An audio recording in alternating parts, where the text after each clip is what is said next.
Hey now, welcome to the Dirty Side of the Track, America's leading Formula One podcast. I'm Brian, that's Rob. Today was the Japanese GP, although for those of us in the States, it was kind of like last night. Rob, it was chaos, wouldn't you say?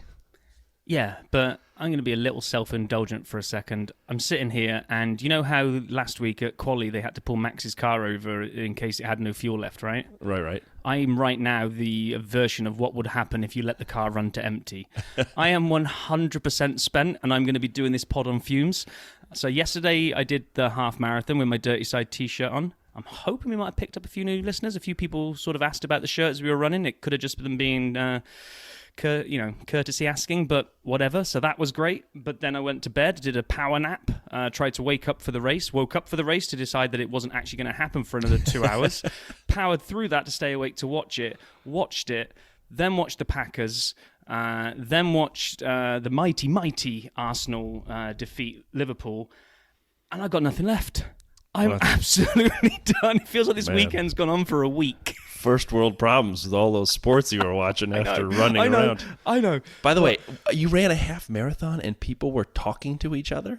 Yeah, people do. It's not like you're Usain Bolt in it all the way around. You're just kind of like jogging, so you can have a conversation as you run. Oh man, I run 2 miles out every morning, and I can't even think, let alone talk to other people.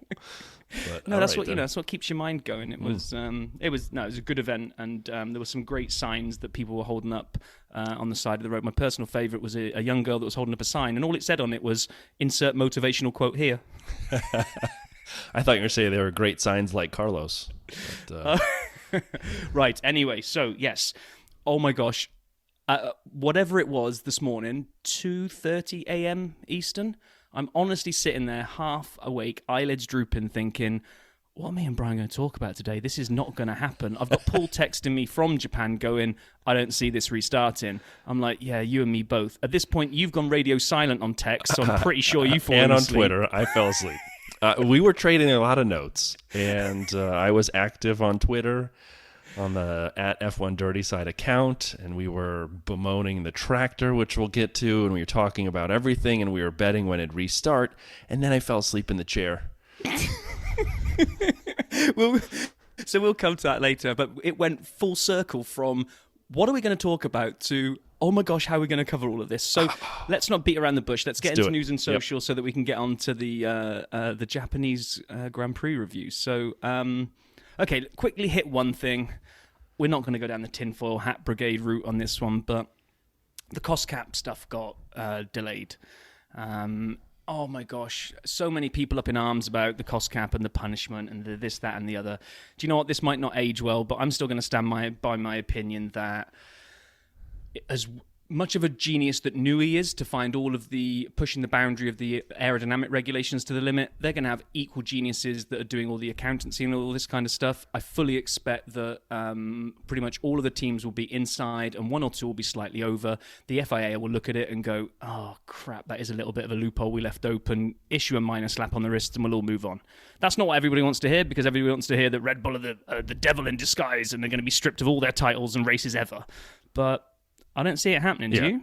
No, we talked about this. And even on our Discord server, I put the thought out there that at best, somebody might have a minor. And the minor will be an infraction of some kind, which changes absolutely nothing. So I guess I'd ask, the listeners, if you think there's more coming on Monday, please let us know what you think and what it might be, if that's okay with you. Question?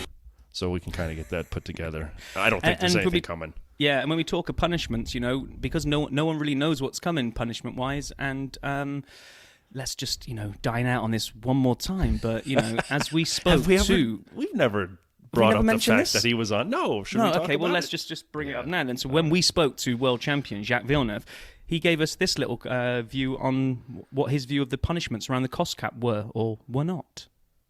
And we need some proper regulations on what the penalty is for going beyond the budget cap, because right now they can do a million things, but who knows what will actually be the penalty taken out of the box. Right. I mean, everyone keeps saying all these different teams are getting close to their caps, and then different teams start arguing they need to raise the cap. But if you said it at the beginning of the year, and teams shouldn't be penalized for hitting it, the ones who can't hit it should be penalized. And like you said, they know how much what is the penalty? Spend. It's as if they've decided from the start that they would go past it anyway, and then Right. argue. Yeah, I don't. But I also mean, because there's no clear penalty. It could be a financial penalty, then who cares? right. It could be a few points, okay. But it could also be exclusion from the championship. But which one will it be? Who knows? It's hard to imagine. It's hard to imagine the decision of excluding a team if they've gone beyond 1 million, 10 million. How does it work? I think the best penalty would be if you overspend by 1 million, you have to give 1 million to every other team in the grid, and they're allowed to spend that million, even if it goes beyond their cap and so on. So if the top teams all spent 10 millions more, they would be spending 100, 10 team, 100 millions more. And all Right. the smaller teams would get all that money. Then, okay, that would balance it out. That would be fun. That would be fair. So there you had it from the man himself. In fact, international journalism picked up on that very episode and published the whole article about the cost cap. So we were way ahead of the game here, and we really don't expect anything to come out on Monday. They're going to give out 8 out of 10 certificates of compliance and probably 2 slaps on the wrist if we believe the rumor mill. Also this week, something maybe a little more positive and exciting as opposed to waiting for punishments, we're looking at tracks that had fallen off the calendar, tracks of yesteryear. And Rob put a blog out, and it's out our www.dirtysideofthetrack.com blog. It is really good about old tracks. And Rob, I know you had a couple favorites. I kind of agree with you on them, but I'd love your thoughts there. Yeah, I mean, first off, I couldn't believe how many individual tracks have hosted at least one GP. The number was, I think, was 76, and it's going to grow to 77 next year when Vegas goes on its new track. Vegas, baby, So, Vegas! I was never going to write about all 76, so I decided to just pick, well, let's draw a line in the sand of who's hosted at least 10 races, and it turns out there's 14 tracks. And as I was going through them, a lot of them were before my time. I don't even remember races being there, so that I can't say that I missed them. But the 2 that were on there for me are Sepang and Hockenheim. Hockenheim with a little asterisk. Sepang, because obviously it was designed to be for these cars in the modern era, and it always gave amazing racing because it was a wide track with overtaking in mind when they designed it. Hockenheim's got the asterisk because I love Hockenheim, but I love Hockenheim, the bigger one, before they had to take the butcher knife to it and shorten it. So I'd agree on Sepang. I mean, when we first started doing the pod, you had a virtual background, and one of them was a track, and I think it was Sepang, if I remember right. And I'm like, I mean, it's such an obvious, when you see it, you know it. I mean, that the way it kind of, the 2 straights and the hairpin and the way it comes, I'm like, oh, it's Sepang. So to me, I think that's the one that I would love to see on the calendar. And I thought it was a great blog. Everyone should check it out if they have not. Couple drivers news, silly season.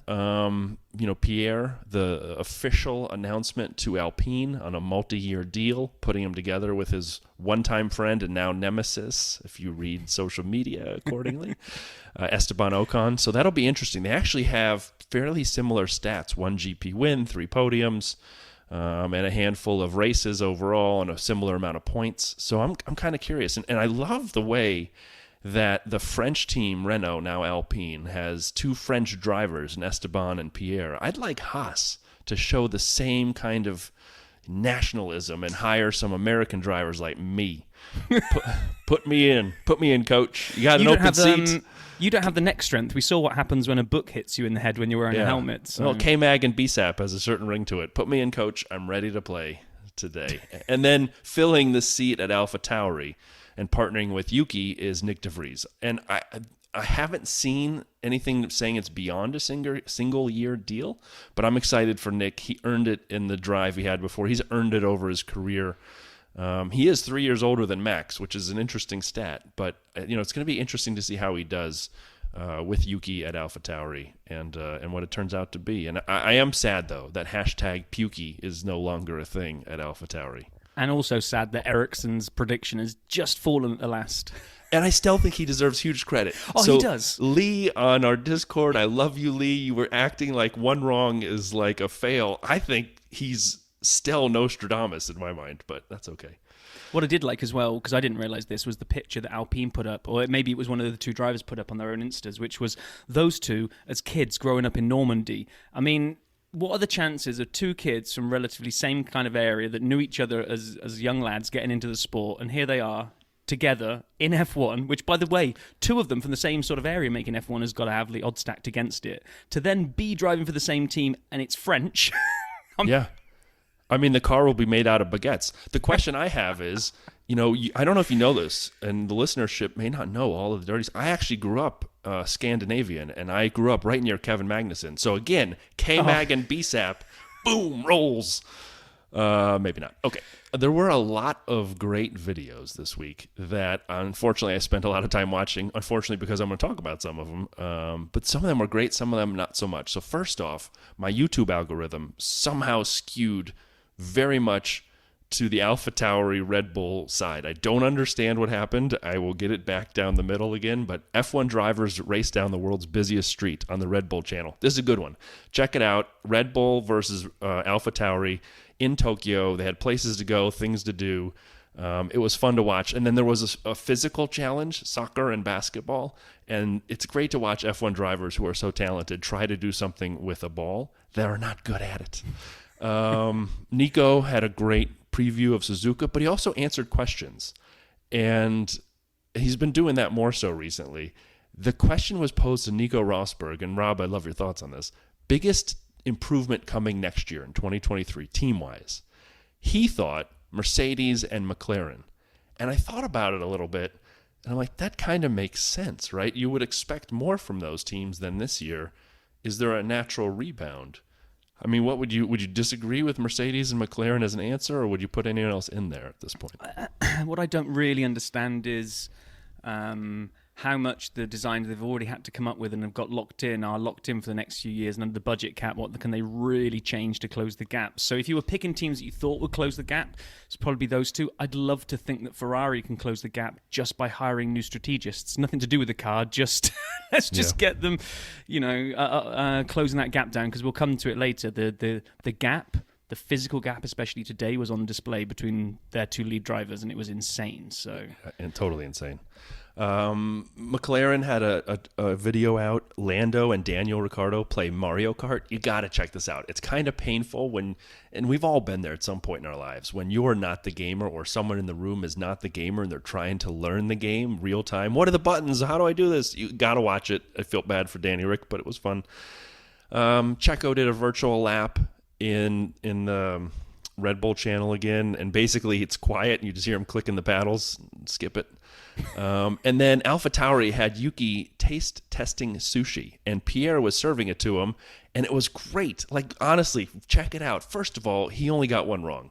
And again, I thought this was epic, but Pierre gave him a hard time for getting one wrong. So maybe Pierre and Lee are related in their grading curve. But I thought it was fun, and Alex came by and was messing with Yuki, and Danny Rick came by and was messing with Yuki. Oh, it was just a lot of fun. And then I'll close on one last one that was really good. Fernando Alonso reflects on a record-breaking 350 races is the title, and it was from this, you taped at Singapore. It's on the Formula One channel. Came out early this last week. You should definitely go and watch it. It was great. The memories he shares and then the videos that accompany it, really fantastic. And I apologize again for the ones that I missed. I heard K-Mag and Mick had some tower building thing. I missed it, but I will keep my eye out for next time. Well, and one that you did drop out, I know, because I don't watch as much as you do, but the one that I really like, because I just look out for his channel all the time now, is Lollipop Man. Yeah, I think I tweeted that. It was so good. It was the Verstappen one where they kind of said, "Hey, did you have a good race?" He's like, "Where'd you finish?" Like, 7th. Where'd you start? 7th. Oh, okay, boring race then. And then it shows it from Max's view, and the guys are just geniuses. They really are. Well, actually, in the other part, they did a Max side and a George side. And I love the bad impression of George. And I love doing my own bad impression of the bad impression of George. I walk around my house now doing the Lollipop Man impression of George. Nicely done, nicely done.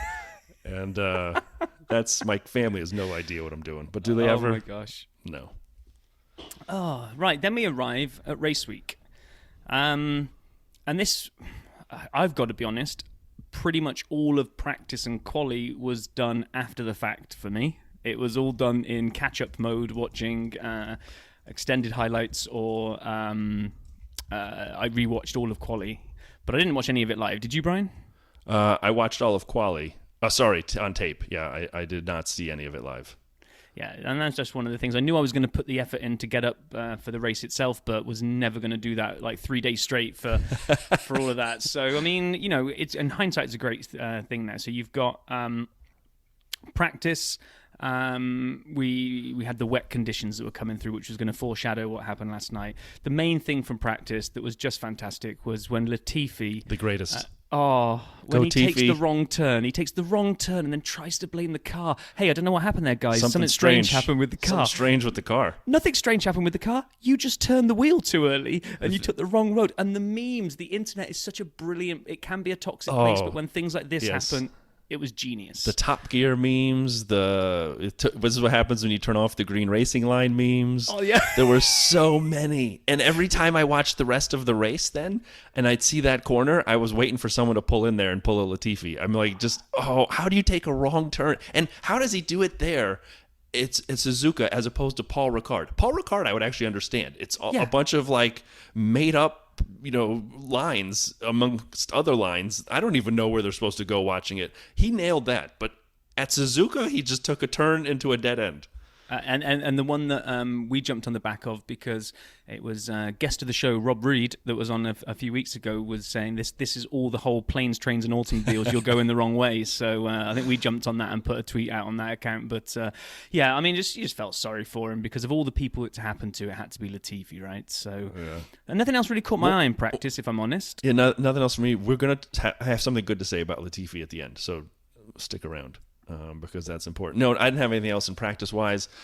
And then quali, I'm watching quali, and I'm incredibly nervous as they start because Charles's car is on jacks. The clock is starting, 18 minutes, 17 minutes, and it's up in the air. And then they say it's going to be ready soon, so you should get in now. And I'm thinking, is that safe for the people under the car to have him climbing around on top of it? How sturdy are these jacks? And the whole thing, anyway... And then I remembered as they're talking about Q1, Nicky Latifi had a 5-place grid penalty, which felt, and I hate to say this, like the most redundant thing to ever be given to somebody. You can't start beyond 20th, and you knew he was going to be 20th, but okay. And then I got really confused, and Rob, I don't know if you have any insights on this, but the AlphaTauri team as a whole had massive brake problems in Q1. Just massive. They're both complaining. Yuki's complaining. Pierre's locking up and complaining. How does a team have brake problems in quali? Did they not? Did they change something right after practice? I heard. I don't know. I didn't get it either because you've only got a couple of hours since FP3 was over, and nobody was seeming to moaning about it in there. It's like it just suddenly, oh yeah, where did this come from? I'm like, okay, but I mean, we saw Gasly. Was out, and obviously someone was screwed there. But I mean, did someone accidentally press some brake reset button that they shouldn't have between FP3 and quali? I agree with you. It was just bizarre. It was bizarre. We lost Albon, as you said, Gasly, K-Mag, Stroll, and Latifi. Seb made it into Q2. Seb was an underlying topic of conversation. That was exciting. And also, and this drives me mad. I'm gonna go on Rob's rant here. Vale's Tales is for the nice stuff. Rob's rant is when I get angry, right? So. Boy. Mick out-qualified K-Mag again. I don't think he's leading in the head-to-head, but he has out-qualified him more times than people would like to give him credibility for. And yet it's still this whole, he's the world's worst driver. And it's like everyone's almost saying that Haas seat is open because he's basically in the same bracket as Latifi. I don't get that. I don't understand. I don't understand why he doesn't have that seat for next year. I don't either. Did he out-negotiate himself out of a chair? I really have no idea. And was he flirting with other teams and it's come back to bite him? And are Haas just making him hold on until the last minute? Because I don't know. The only other rumour out there that me and you've talked about, Brian, is Hulkenberg, which is pointless. What's the point of bringing him in? I would hope they would not bring Hulkenberg in, personally. I mean, it doesn't help anything. There's no way you would want to have... Because he's not going to develop the car for the long term. I mean, it doesn't add up, doesn't make sense. Oh, man. Let's move to Q2. So Crofty had a stat that I had not heard. Max and Carlos were the only two to reach Q3 in every race all year. That's a great stat. Yeah. I wouldn't have guessed that they were the only two. For some reason, it feels like there's more drivers that have done that. But right? Yeah, okay. That was an interesting one. So Crofty, thank you for that. And then we saw Alonso pop up at the top to get started, and then he dropped a bit. And then we had one of my favorite moments, which kind of went quickly by. But Checo and Russell were separated by 0.001, so a thousandth of a second. But Perez, sorry, I got that wrong. Alonso was ahead of Perez and Russell by 0.001, but Perez and Russell had the same time. This is from the Jack Villeneuve, Jerez decider in '97, where he had the same quality time as Schumacher and his teammate. But Perez did it first, so he was on the board first. The exact same time. What? I love it. Oh man, I knew you'd love that. I knew you'd love that too much. But and that Alpine was starting to look like really quick. They're back, and they're back after the double DNF. They're back. Yeah, exactly. So Fernando throws it into second, and we lose Danny Rick, Valtteri, Yuki, Sho, and Mick.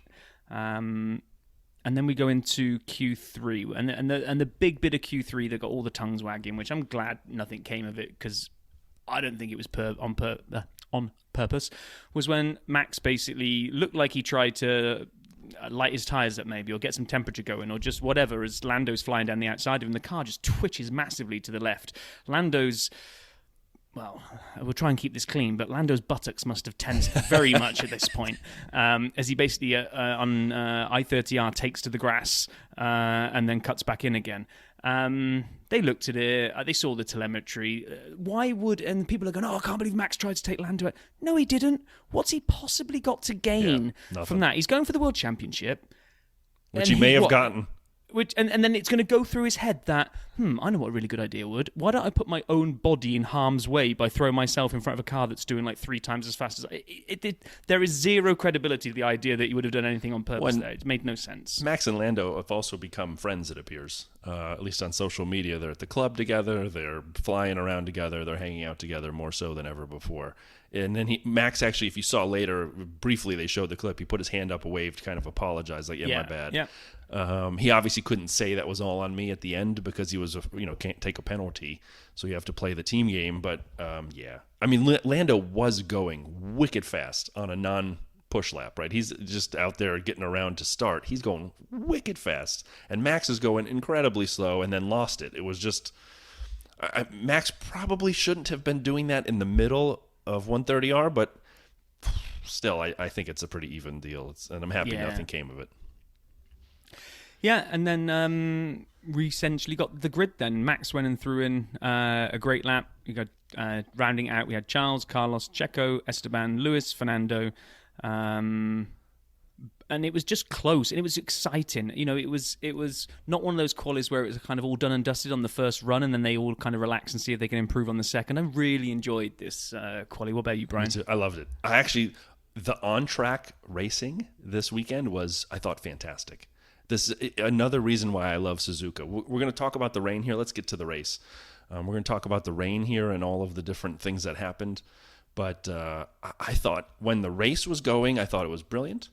And when the quali was going, I thought it was brilliant. So obviously, as everyone knows, the race started here. Central Time in America was midnight. 1 for Rob. We were both up. We were at this point talking about it. And it was disappointing to see the way that I thought the whole thing started. To get the cars out there, to actually have a start made sense. I didn't get the length of the red flag after that. We'll get to that in a second, but let's talk about the start. Actually, let's even go one step back than that, right? Yeah. They always say, and I think the commentary team said it as well, that Inters is more for that greasy, wet conditions just as it starts to dry out, maybe. Like what we waited around forever last Singapore. week for it to dry out for Inters, right? Well, actually, they dried out for slicks, but it was the same idea. Yeah. So this time they decide to make the call to start it in the wet conditions. I'm thinking, okay, great. They're actually listening, and they've heard this whole thing that if you go round on the wets, that's the best thing to clear all the water off the track. And then suddenly you realise that the whole grid is lit up in green. You're like, this can't pan out well. There's so much standing water. There's so much rain coming down. Why have they mandated? And maybe this is the rules. Maybe if it's a standing start, you have to let the teams decide. And if it's behind the safety car, they can mandate that it's full wets, right? But what probably should have been a sea of blue was a sea of green. So we get going, and right from the get-go, everything's as twitchy as hell. I mean... Yeah, that was the craziest first lap. Max got a decent start, but Charles got an even better start and had him on the inside, but Max... Oh, man, I don't know how he outbraked him going into that corner in the rain on inters. I mean, that man is talented. He went around the outside. Now, Jensen kept saying there was runoff, he had less risk. Okay, but he still did it. I thought it was amazing. And let's just do this sequentially, right? So I was going to start talking about everyone else's starts, but we didn't really get to see anybody else's starts until the whole thing was red flagged and we were just watching never-ending repeat of onboards. So let's go with this. Let's go chronologically, right? So you kind of get this getaway. It was surprising to see that pretty much everybody got away clean. We had Vettel we spin saw around, him in the and at this background point, spinning. Yep. and at this point we didn't know why. We just saw him kind of spinning, and they went, "Oh, Vettel's off," and I was thinking, "Oh, please don't be out because you love this track and it's your last time here. Please don't be out." And we heard that he was going again. The yellow flag, I think, disappeared, and okay, great, cool. And every time they showed an onboard shot, I was just going, "I got nothing. I've just got white out here. How the hell are these guys seeing anything?" And I know they say the visibility in the car is a little bit better than the cameras, but I mean, there was nothing. You could see zero. And when Carlos then went off, we didn't even know it was Carlos at first, and we didn't know how he went off. We just heard a Ferrari in the barrier. That hydroplaning was intense, what happened to Carlos, and the speed with which he went off, the way he bounced out, the number of cars that went by him a millimeter in front of him who I don't think saw him. A Dirty Sider, Mike Holubowski on Twitter, sent us a video right away from a different angle from the stands, which you could see more of it. It was even more dangerous seeing the other angle because you could actually see Carlos bouncing onto the track and cars going by. It was wild. The advertising came off the barriers. Pierre's driving around with a billboard on front of his car. And that was the bizarre thing. So, and you didn't really see anything. There's a Ferrari in the barrier. You know someone's out. Then they work out it's Carlo, and then all of a sudden, like kind of like gorillas in the mist, this car like appears out of the fog, and it's like Gasly with like an extra piece on it. I'm like, has he picked up someone's wing? Is that like Carlo's front wing has come off and lodged on it? I'm like, that doesn't look like any bit of a car I recognise. But it was such poor quality, visually wise, you couldn't work out what the heck he was towing around with him. He had a massive Rolex barrier on the front of his car. Which we'll come back later. Yes, we will. And then at the same time, though, then Albon goes out. And I'm like, oh, my God, did he collect Alex? Did they hit each other? No, he just had a gearbox problem at the exact same place, but to the right side of the track. What are the odds of that happening? Oh, I know. So then we get the kind of everything's going off, and it's kind of like it's early hours of the morning. My brain can't compute this amount of excitement when I've got out of bed at 1 a.m. And then the safety car comes out. It's like, okay, we can breathe for a little bit. Right. Safety car. And then red flag pretty soon after. And then we sat. Well, but we saw, then we got to see things. We saw Vettel bounce off Alonso. I was going to say, that's when we kind of just sat and we were like, well, what are we going to do now? We watched them all come into the pit lane. They take their positions at the end of the pit lane. And this is then the moment where we get to actually learn what the hell went on in that lap and a half. You couldn't see any of this. And then they finally showed the onboards. You saw Vettel bouncing off Alonso. I don't think either of them knew the other guy was there. And Vettel did turn in on him. Oh, my gosh. How close was he to that white line? Well, he was on the white line. I mean, when he's going down the outside on the left-hand side, and both Aston Martins did this, but Vettel went down the left-hand side and got away with it for a while and then collected Alonso. Stroll was amazing. Oh my gosh, that was, on Mario Kart when you can time the start correctly and get that turbo boost start down. Except in order to make it work, he had to go down the far right along the wall where it's a little drier, and he just passed like a million people. I'm watching that onboard. I'm like, oh my God, Lance Stroll, good on you, sir. And then we saw Zhou spinning around a little bit. It was just carnage. And again, now you can talk about the Rolex board, but they're sitting there looking at it. And at this point, one of the lowlights for me of the entire race and probably of the entire season happened. And there are two parts to it for me. Number one is what actually happened. A tractor on the track to reclaim Carlos's car. What had happened was Pierre had pitted to get the Rolex board off his car, went back out, is in you can't see anything. He's following behind, trying to catch up to the safety car, because it's still safety car. He's trying to get caught up to the pack, and he passes a tractor on the track, at a very high rate of speed. It wasn't quite full chat, but it was, and he couldn't see it till the last second. People are saying, "Oh, it was a red flag." His dashboard went red like a millisecond before he passed the tractor. So no, that's not an argument. The fact that he pitted, if the FIA can't see where the cars are on the track and know not to put a tractor out there, I don't care if it's safety car or not. You can't see anything. They could see nothing. And I think we all know, we have a lot of new listeners. I'll just say in 2014, I didn't want to get into it on Twitter exactly what happened in 2014. A driver passed away at this track with that situation. And it was a countryman of Pierre's and someone he knew. And now I know why he was so hot. I didn't know about the tractor when they show him getting out of the car. And I don't understand how this could happen. I don't either, because we've got this live telemetry. They know where every car is within a fraction of a millisecond of each other, right? So even if the vast majority of the pack had gone past with the safety car, great. But you still knew that one hadn't. You still knew that one is busting a gut to try to catch up. And he was... And they can't see. And they can't see because of the spray, right? So, and then it all started coming out more and more and more, and it was really exploding on Twitter, and all the videos were coming out, and this truck hasn't even got bright lights, so you can't even see the thing. It's got like the world's worst lights that wouldn't illuminate like anything. And then this is where the second part of this happened for me, which was actually the worst part, which is they rolled out on TV. What was it? It was Karun and... Well, at one point, Johnny Herbert was also. Well, he comes in later. Side. Let's cover this because there's four of them, but two of them come out to start. I think it was Paul di Resta and Karun Chandhok, right? Yep. And they come out and set about, and they looked uncomfortable while they were talking before they even got to the meat of what they're going to talk. So I don't know if they've got people in their ear saying, "You've got to paint this as being Gasly's fault," because that's what they proceeded to do for the next 30 seconds. Do a forensic analysis of what the hell is Gasly driving so fast for? What an idiot. And then Twitter just snowballed even more. There's this tidal wave of abuse to Sky Sports going, what the actual F are you suggesting here? I mean, and I think he did take a reprimand for going a little bit too fast, but in a prior corner ahead of the tractor area. And they were trying to say, oh, well, but he collected that Rolex board at the scene of the accident. He knows a safety car is down. He therefore knows the accident is in that spot, so he should know they're going to be recovering the car, so he should slow down.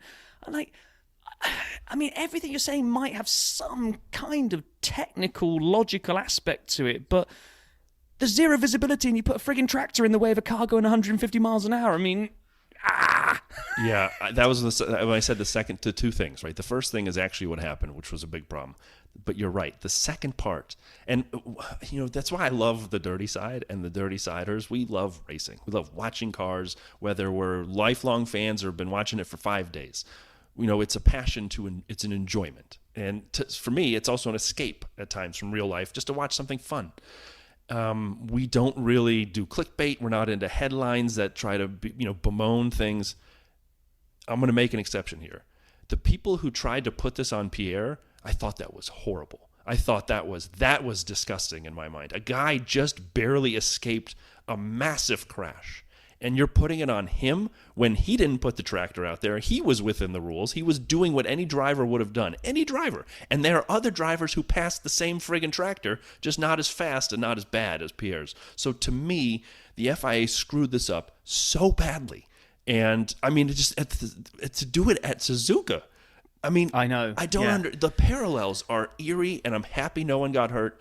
Something has to happen because of this, whether it's a new rule that says until all cars are past a spot and they can see, and you wait on the tractor longer. I don't care. I'd rather have more laps under safety car than have a dude whiz by a tractor. They tried to draw the parallel to Monza when the tractor was out recovering the car. And there's two big differences here for me. One, beautiful blue sky. Everybody had perfect visibility at Monza. Two, I haven't fully fact-checked this, so I'm just going off my own memory, but they'd all caught the safety car. Correct. So the safety car just led them and tiptoed them around the marshals and the recovery vehicle, right? Speed was regulated by the safety car. Exactly. They were bunched up behind it. They all knew it was there. I think Zhou Guanyu or someone, maybe it was Valtteri, I thought it was an Alpha, I can't remember, got a little bit outside of the driving line, close to the tractor, and everyone freaked out. But you could see they weren't going that fast.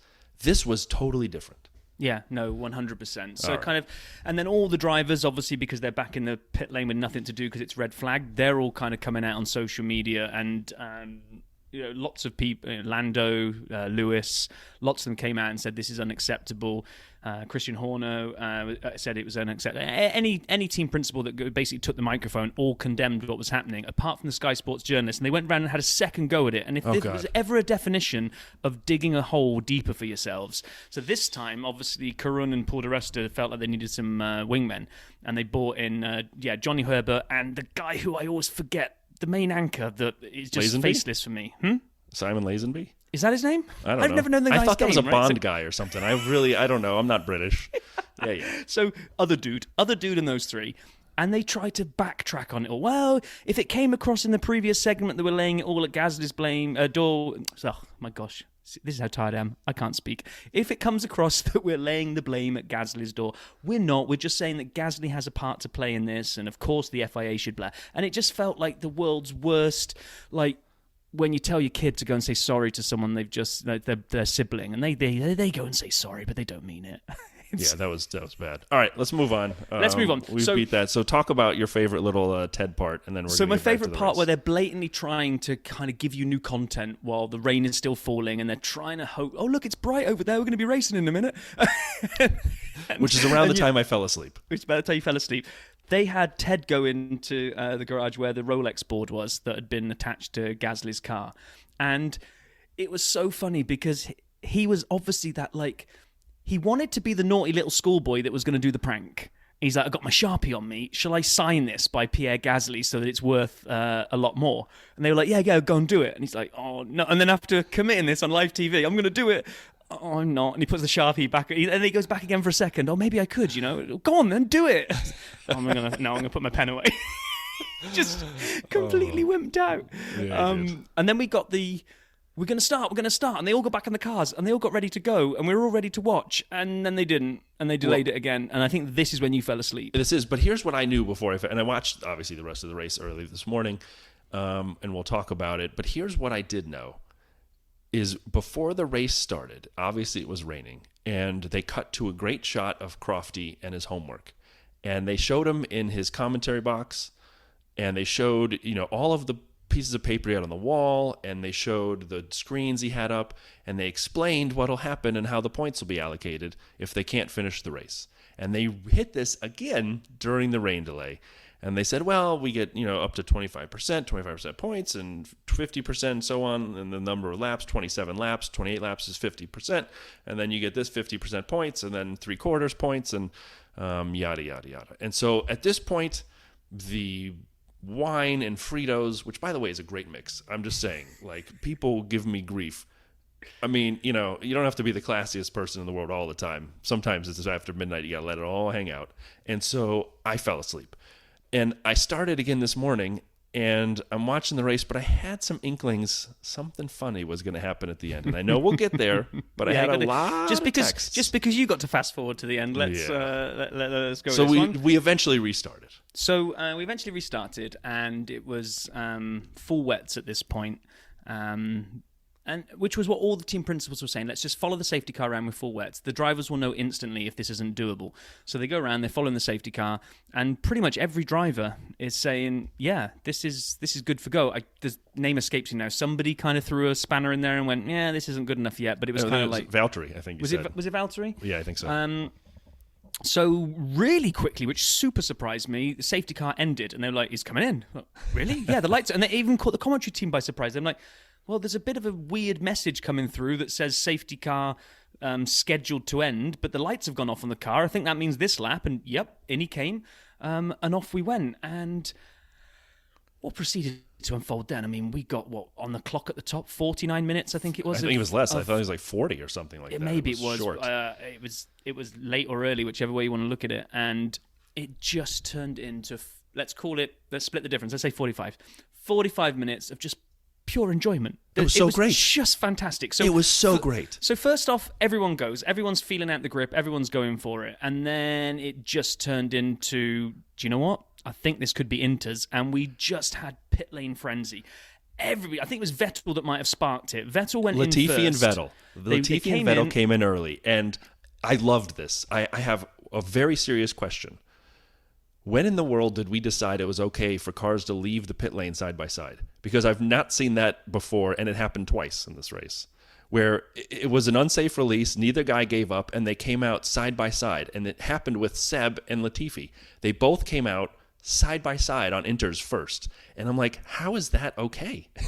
Yeah, I think there are 2 lanes in the pit lane, so I'm not sure on this one because... And even exiting the pit lane? Yeah, I don't know. I'm not sure. I don't think so. I mean, neither of them had to brake, which was the big gimme, so... Yeah, but it's just because it's a wider pit lane in Suzuka, yeah, we're going to let them go Maybe two it is. abreast? Maybe somebody from the Dirty Side can, one of the listeners can tell us on this, because nobody got that excited about it. No, there was no kind of even investigation, so it was kind of like, yeah, and it happened fine. twice. It happened again. But anyway, you're right. Then, like you said, with 35 minutes left, the pit activity was just nuts. Everybody comes in. Alonso stayed out, got out, and he was in first place, still on the wets. Danny Rick still on the wets in second. Mick still on the wets on third. Everyone else had pitted. And then quickly Danny came in, and then quickly Fernando. But I loved the strategy by Haas. I thought it was good. A shot. You didn't like it? Yeah. Well, okay. Hindsight's a wonderful thing. They rolled the dice. They did, didn't they? They split the cars, and they were like, well, one of you's going to go on to Inters, and one's just going to hang out and hope for another safety car. So whether they flipped a coin, however they decided which one's which. Other teams double stacked. George got annoyed thinking that he'd lost time behind Lewis, and they were like, nicely done. If you'd done one more lap on the wets, you'd have lost way more time than sitting behind Lewis for like... I saw it. I saw George arriving, and Lewis was already being dropped down onto his new tyres and away he was going. So he sat behind Lewis for what? Second and a half, maybe? At most. Last time George double stacked with Mercedes, it was in Bahrain. He had to come in 3 times because of the wrong tyres, but that's okay. So yeah, they left Mick out on the wets, gambling there'd be another safety car, and they would have really made out if that had happened, right? I mean, he finished 17th. You know, what did they have to lose? If there'd been a safety car, that would have been the only problem brilliant. is that he had built his way up with the way things had gone. He was in the points, and if he'd have just followed suit, there was a real shot at points. But they just decided to roll the dice on stupid points. That's what I think they did. They were like, well, yeah, if we stay where we are and we follow everyone else, we're probably in a 3 or 4 way shootout for that kind of 8th, 9th, 10th, 11th, 12th. And they just decided, okay, we'll throw K-Mag into that fight. Mick will just hang out there because if we do get another safety car, like we could be looking at like a win or something stupid. Well, not a win, but you know what I mean. Some stupid number of points, right? And it just didn't. It didn't play out. But what Rob we did Vale, get, everybody, Mick Schumacher's biggest defender. Give him a round of applause. It wouldn't matter which way around you'd done it. If they'd let K-Mag out, they just decided to roll the dice on one of the cars. Yeah. And if it had worked, everybody would have gone. It was worth a shot. Oh yeah, and it's worth a shot. It's worth a shot until you get hindsight and go, yeah, it wasn't worth a shot. Because as soon as the safety car didn't happen, he just fell like a stone all the way down. They did stick with it for a long time, though. I will say that. Fernando pitted, Danny pitted. Those guys pitted. You had to be all in on it because there were so few minutes left on the racing that once you decided to stick to that, you had to see it through. And we did therefore get, somebody can look the stats up, but I imagine it's going to go down as the shortest ever leading of a race in F1 history. But when the other 2 pitted and Mick took the line, he was first place for about the amount of time it takes you to blink before Max gobbled him up and went past him. I didn't even see it. Did you not see that? I think I sneezed. If you did, you could have sneezed or put your hand in for another handful of Fritos. And Mick led a Grand Prix for about I don't eat Fritos for breakfast, brother. And so... yeah, you were. You were on last night's food at that point. Actually, the food was still out because I'd fallen asleep. Sat in your chair with last night's drool coming down your chin. That was this morning's drool. And then the best part was this at this point. So now people have pitted. And as Rob said, strategy is kind of playing out a little bit. But they showed Kevin Magnussen. He passed Lance on the inside of a corner where no one's done that before. He passed Valtteri, aggressive, and then everybody's like, oh, I can do that. And the overtakes and the attempted overtakes and the close following started at this point. And for me, it's like 30, 35 minutes of just amazing driving.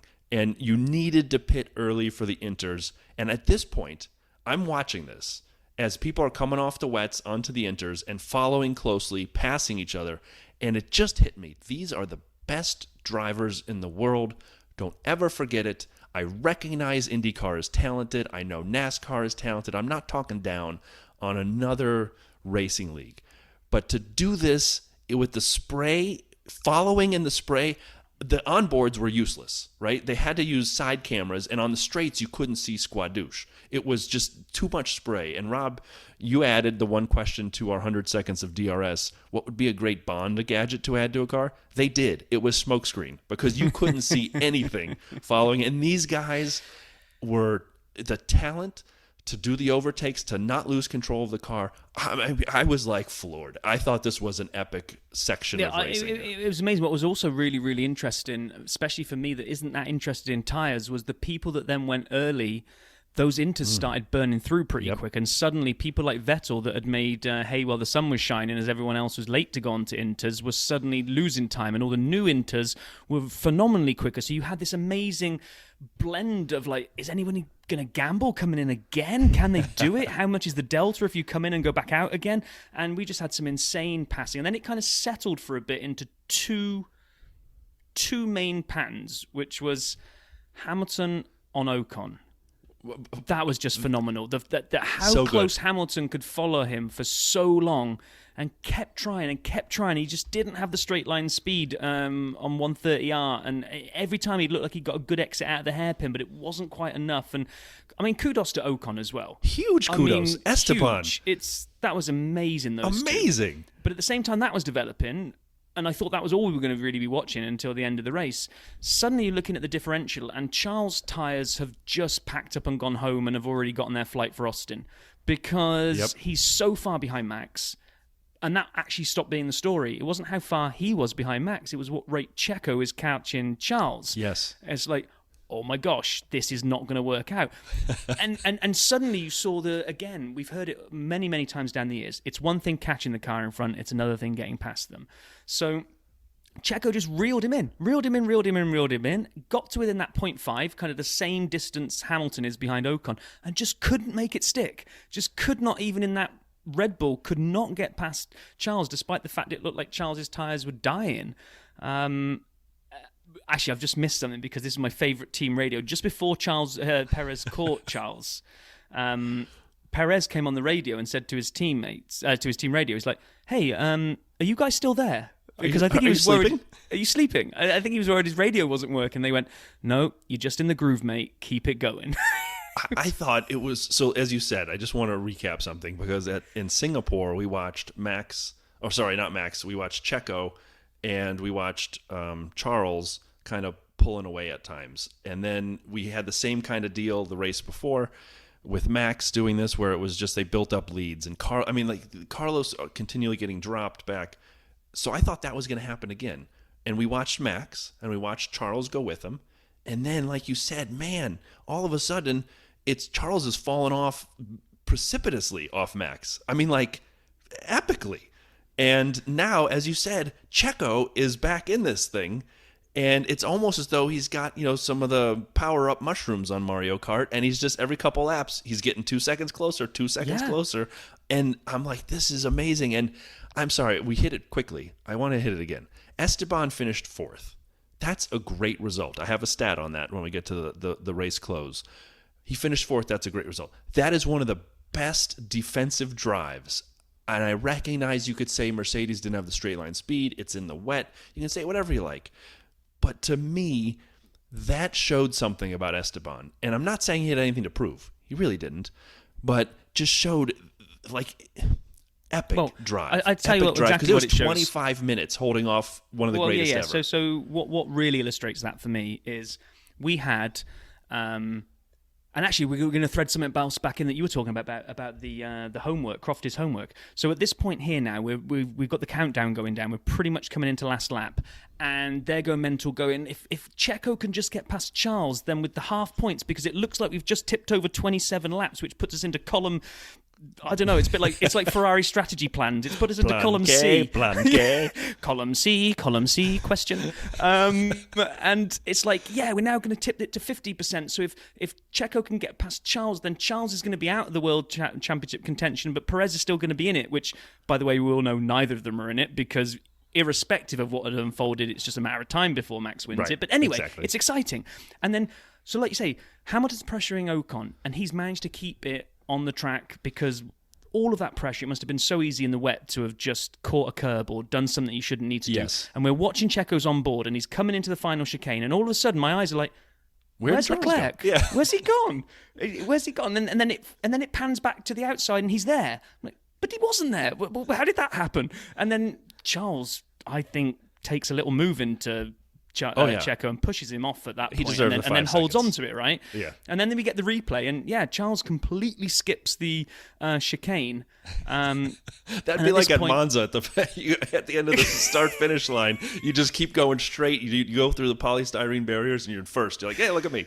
I mean, you can't do that. I'm so tired at this point, and I'm like, well, the race is over. I'm just going to go to bed. Max has won it, and yep, we'll do this all again in Austin, and we'll see if he clinches the title there. And then it's all kicking off. As I'm trying to go to bed, it's like, well, I think there's going to be a penalty for Charles here. There's no way he comes out of that with the same advantage that he had going in. Is what I'm thinking. He'll be third, but it's not enough for Max to win, right? Because we're only on half points. We're only on half points, and they come the team radio. Max, great job. Which, by the way, before we go on to the next part, saying Max, great job, understatement of the millennium. This guy, in a 27-lap race, or whatever it was, I think it's 26 seconds over 27 laps. That's insane. I know Charles's tyres died, but no one else went past Charles. I mean, that is an incredible amount of time to finish ahead. And he's so cool on the radio where he's like, can I come in and do another pit stop? Because he's hungry for the fastest lap point. Lap? Yep. It's what a win. And then it all comes through, and suddenly there's this...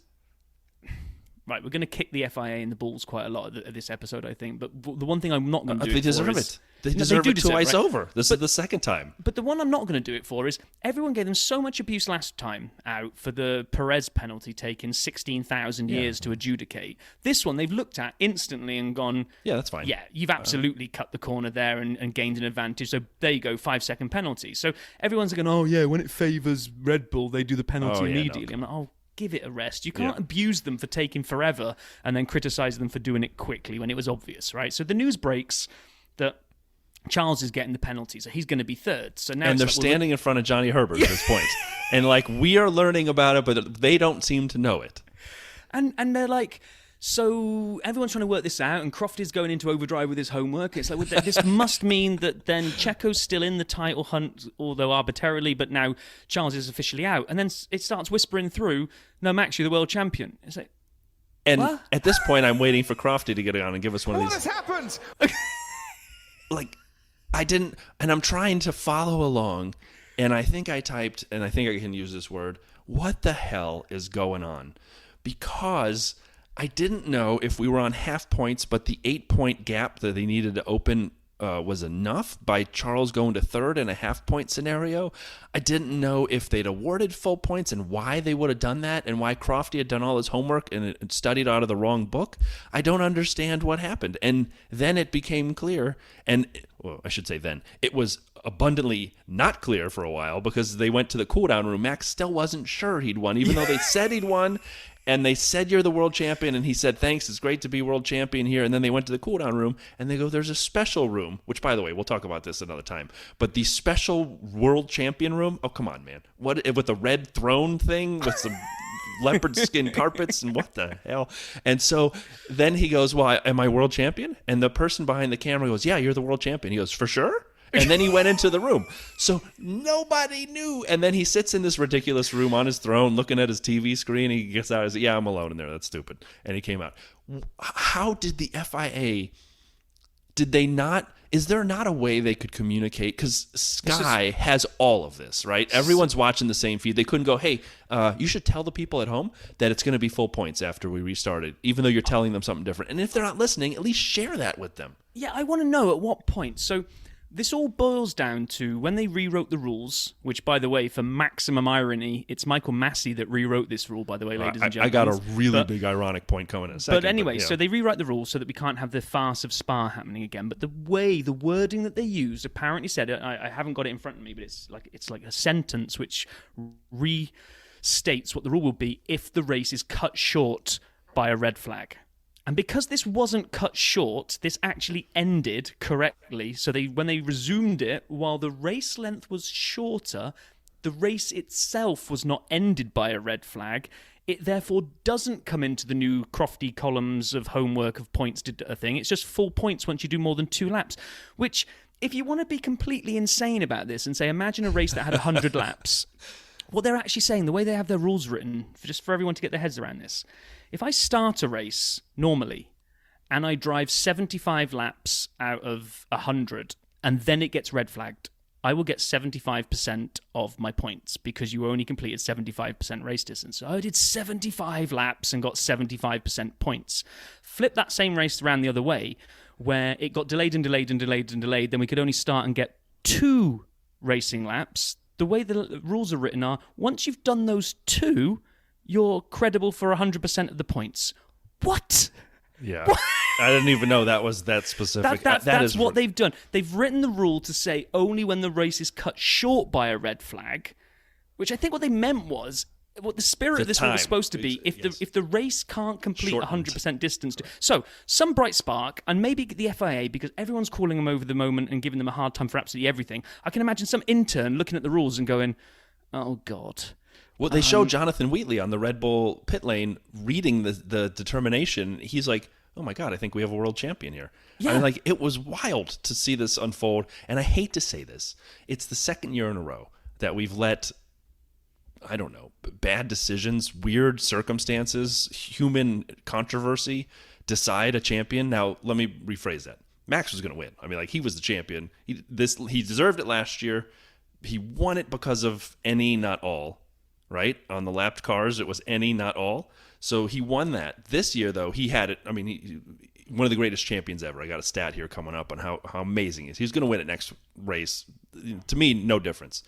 But the FIA's got to make this so that it's clearer, especially on title deciders. But the worst thing is, and this again is one of the ironies, is that this time around they've actually followed the rule to the letter of the rule. And I just wonder if some intern has read this rule and gone, so right, how many points are we giving out? Right, let me just double check the rules again. Oh God. Well, that's what it was. God. Last year was any. Yeah. You know, and someone's realised and gone, we can't give 75% for it, or 50%, whatever it is. Why not? Because look at this sentence here. And you can imagine like a powwow of people at the FIA have gone, oh, God, if we're going to be seen as transparent and following the rules, we've got to give 100% points here. And I'd love to think they only realised that moments before it even then trickled through. However, the TV broadcast, as somebody that replied to me on Twitter pointed out, all the way through the race, the points total, every time it kept showing the live update, was giving full points. Right. So if someone did know and had updated like the computer system to say they're going to get 4 points now because they've done more than 2 laps under a racing condition, it would have been really nice, like you said, that maybe go and talk to the press and the team principals and just give them a tap on the shoulder and say, by the way, guys, we've seen Crofty doing all his homework. Yeah, don't worry about that. It's full points now. And then everybody would have gone, what are you talking about? They would have explained it. And then we could have had the last 10 laps being commentated on, like knowing that Max is about to take the World Championship. So which he's earned with one of the most amazing seasons ever. This year. So, yes. Oh, man. And then I went to sleep. So last year, Abu Dhabi, lapped cars, it was any, not all. This year, Suzuka, points, it was all, not any. That's my little note for you. Too much drama, but it was 2 things I don't want to overlook. Seb finished 6th and was driver of the day at his favorite track. Did you see how much he finished 6th by? 0.001.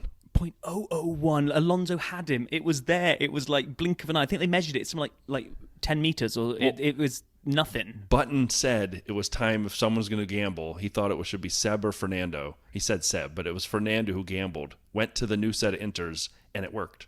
Yeah. Not only did he end up finishing where he started, when he took the pit, he almost gained a position and might have been caught by George if he hadn't. So anyway, that was amazing. But we can't end, and I have a note on this, so I'm not going to go into it too much just yet. But Nicky Latifi finished 9th. He was in the points. I didn't want anyone to ignore it. He got 2 points, and I'm going to come back to this in the SAP stats. Are you 2 points. I mean, good job, Latifi, right? He took all the right turns. He followed the GPS the whole way around.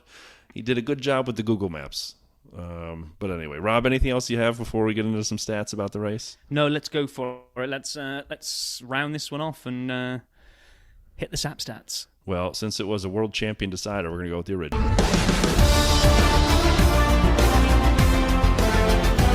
SAP Stats Suzuka Edition. All right. With Perez following Verstappen home in second, Red Bull took their 5th 1-2 finish of the season. That's the most they've ever had in a single year. I thought that was interesting. Ocon's 4th was Alpine's best result of the year. Lewis's 5th for Mercedes was his worst Suzuka result since he retired in 2013. Here's one that I did not know, and not even close. Today was Hamilton's 306th start, putting him level with Michael Schumacher and Jenson Button for 4th on the all-time list. I didn't know Button had that many starts. No, did you? I would. If you'd have asked me, did Button? That's what that.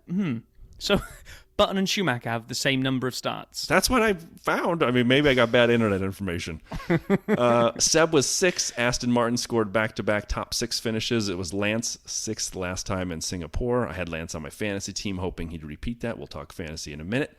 As you just mentioned, Vettel beat the Alpine of Fernando by 0.011. Sorry, 0.011. George finished 8th. It was only the 3rd time he's not finished in the top 5, but it's the 2nd time in a row. Is it the wet? Is it the second half of the year? I made a bad joke about it last time. I won't do it again. With 9th, here back to Gotifi, he has 2 points. Ties him with Nick De Vries with 2 points. But for some reason, Formula One lists Latifi as 20 and De Vries as 21. I don't know if number of starts factors in or anything like that as the tiebreak. But Latifi has crawled back into the top 20. So good job, Nicky. I bet it's count back to when you got your first points. What? Ever? Oh, is that Latifi's first 2 of the year, though? That wouldn't work. He was on 0, okay. so that didn't make sense. I am tired. Yeah, That's you're right. Okay. And in the Drivers' Championship, which I just referenced, and which Max obviously just won with an amazing season so far, Checo is now 2nd with 253 points, and Charles is 3rd with 252. So 1 point separating 2nd and 3rd. And Christian Horner, when interviewed after the race, said he really wanted to get Checo that 2nd. So it'll be fascinating to see what the last 4 races, if they're able to do that. George obviously had a bad day, as referenced, 207 points for 4th place. And Carlos, who obviously didn't score any with his crash on the first lap, is on 202. So again, 4th and 5th, very close in the Drivers' Championship. And last week, for anyone who was listening, and I'm assuming you all were, you heard us talk about the Alpine-McLaren conversation. Alpine is now 13 clear of McLaren for 4th place with 2 good runs today after the DNFs. But it's all about Max. Max's 12th win of the season has put him within 1 of the single season records of nominal number of wins. Well, that's what nominal means. I'm tired too. Schumacher's 2004 season and Vettel's 2013 season, they had 13 wins. So Max has 12. However, a lot of people would say it's a relative amount, and we've actually talked about one of the greatest seasons ever, Alberto Ascari's 1952, where he won 75% of the races. And if you haven't heard our Vale's Tales about it, check it out. But where's Max now? Max has won 12 of 18 races, and by my math, that's 2/3, 66.7%. That would actually tie him with Fangio's 1954 season at 2/3, which is 5th. So he's tied for 5th all time at this point in terms of win percentage in a season. However, there are 4 races left. The Red Bull is amazing. Max is amazing. If he were to win all 4, could he unseat Ascari? And the answer is unfortunately no. He would end up 16 out of 22, which is 72.7%. It would put him in 2nd in terms of best season ever. And that it would be just ahead of Schumacher's 2004 season by 0.5%. So if Max wins out, he will have, statistically speaking, the second greatest season of all time since F1 started. And you know what? I'm not betting against him. No, absolutely not. He's been absolutely brilliant, and it's well-deserved. So, yeah, I think that puts a bow around what was an absolute insane Japanese Grand Prix. But despite the hanging around and nearly falling asleep on my sofa, it was definitely worth it for those 40-odd minutes of racing. So, whew. Should we hear from Pit Lane Paul? Let's do it. Hey doing guys, I'm on the way to the airport. I've missed my flight already, which is always handy. So apologies for the sound quality, I'm just going to have to do this as I can. But look, that's Japan, it was amazing. Literally one of the best on the calendar. The fans are really fun. Everyone's smiley, everyone's wavy, it's just a great place to be. look, they've got the highest life expectancy in the world as well. So they're expected to reach like 100 years old. It's not unusual here. That gives you a lot about this country.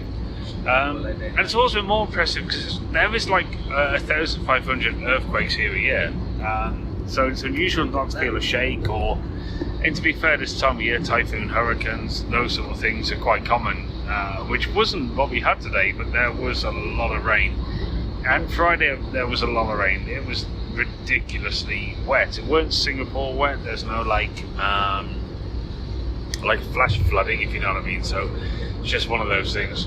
Qualifying was interesting. The Max in Lando thing, look, it was a complete accident. I'm sort of happy there was no punishment dished out because the conditions, I don't know, there's a lot with it, I guess. So that's about where we are with qualifying. Apart from that, it was pretty standard, nothing exciting. Then to race day, listen, we knew the rain was coming. We all knew the rain was coming, and right on cue, it started probably about 2 hours before the race. Not like Singapore level, but enough to be a real big bloody problem. Big decision to start. Do you go on inters? Do you go on wets? What do you do with tyres? Personally, maybe I'd have gone with wets, but that's a hindsight thing. And it's a gamble, and that's what makes this sort of thing good. You know, yellow flag, safety car, red flag, they're all sort of inevitable at the start of that. So it depends how brave you ever want to be in life. So naturally, there was a red flag. A lot of reasons. Science was a big one, and then the rain was also a big one, and then we had the incident with Gasly and this crane, which is a ridiculous thing to happen. Considering what happened here in 2014, sadly, I was here. I don't really know. There's a lot of investigation needed into that. It's not the fault of Japan. The race director controls when people go on the track, or they should at least control when people go on the track. So there's a lot in that, which I would say is a little bit controversial. But look, that's the way that is. Moving onwards, it was actually a frustrating time then, because we had restart, we didn't have restart, we did have restart, we didn't have restart, and eventually we did restart, and the safety car was there and then came in, I thought, very quickly. It was a bit like, wow, okay. And then, it sort of went ahead. Max and Charles sort of battled. Max pulled away.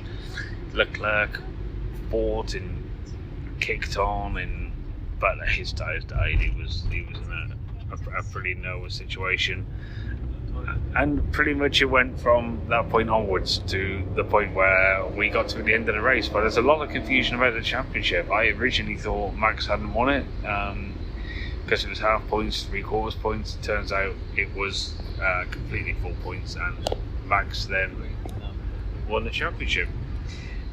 Aside from that, Japan is one of the greatest places. The fans are brilliant, and you've got to be honest with you, but then people to sit through what they sat through today was world class.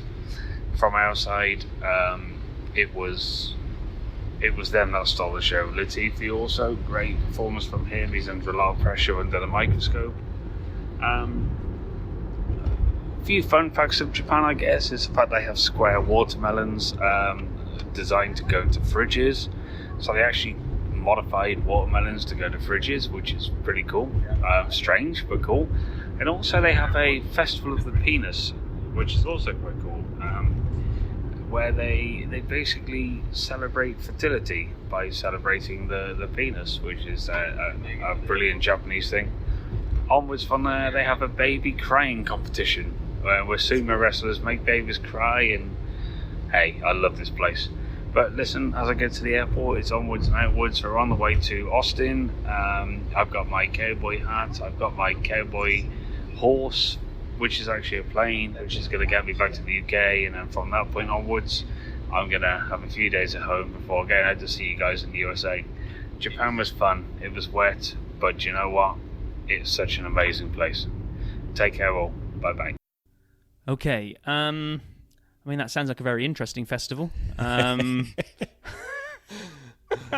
I'm just going to focus more on the fact. I'm just going to focus more on the fact of Paul with his cowboy hat on instead. But that's better. It's looking forward to seeing some pictures of him wearing said cowboy hat in Austin. So look forward to that one. Do you want to hit off fantasy before we close this week out? Happy to. So last week, Singapore did an update quickly. Apparently, the computers got waterlogged, so I wanted to hit last week because a lot of people did great. So Mom is number 1, Danielle P. First place last week at Singapore GP. Congrats, Danielle. Can you hear the drums for Lando? Joseph W. in second. Red Bolino, Balotelli 21, third. A gentleman named Sap was fourth. James B. with JLAB was fifth. Jeff K., who I think is my friend who knows nothing about Formula One and set his team the first week, finished sixth. That's because he had McLaren in there, like double McLaren, maybe even triple. And so it's been horrible the whole year, but it worked for him in Singapore with their fourth and fifth. Kerry H. and Peter G. with Team 1 and Scuderia Gates, respectively, in seventh. And Jim M., your neighbor, Guitar Hero, ninth. Great job, Jim. And 10th last week was Andrew T. Alpha Taylor, who is one of the leaders of the entire world, is putting a worldie out there. So, Andrew, great job. And then for Japan, some guy named Sap used his Mega Drive this week on Max, and it turned out he won. So I was first, 296. Balotelli 21, Red Bolino 276, Renato L. Flying Hakkinen, great job Renato, tied for second with Red Bolino at 276. And then we have Cruz R, Cruz Seat fourth, Danielle P. again, Mom is number 1, yes she is, fifth, Vanch J. Team 1 sixth, Brian C. Stallion seventh, Andrew T. already referenced, Alpha Taylor eighth, Mark D. 100 seconds of DRS guest, DLV ninth, and yet again 10th place. Jim M., Guitar Hero. Nice work, Jim. So I just want to give shout out to everybody. It feels as though the last couple weeks have been really good opportunities for things to pick up in fantasy. Using my Mega Drive early, I know that. I know I will be caught, but it did, kind of shoot me up to 226th globally. So I'm excited about that. I know I'll tail off because of other people using theirs. But worked out well for me, and it obviously gave me 2 more weeks beating Rob. I'm not going to mention the Rob Bryan stats because it's embarrassing for you, so I'm not going to sing the song today. Maybe I'll hold that for next week. You can sing it if you want. After the debacle of them deciding they were going to just randomly change the values of all the drivers, and I kind of gave up. It's. Actually, kudos to you. You pay more attention to this, and you're better at it than me. It's just they need to get in the same way the FIA. It's like the fantasy mirrors reality, right? So in the same way the FIA has got a whole bunch they need to sort their shop out. True. They've got to give this game to somebody that can. It could be such a good game.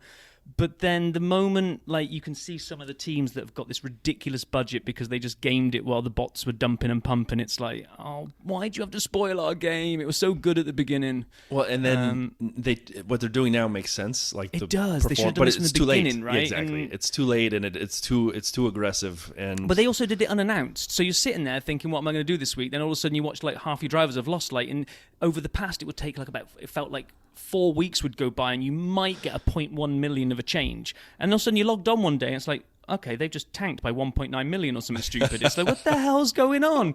So yeah, it just kind of, yeah. I have a mea culpa.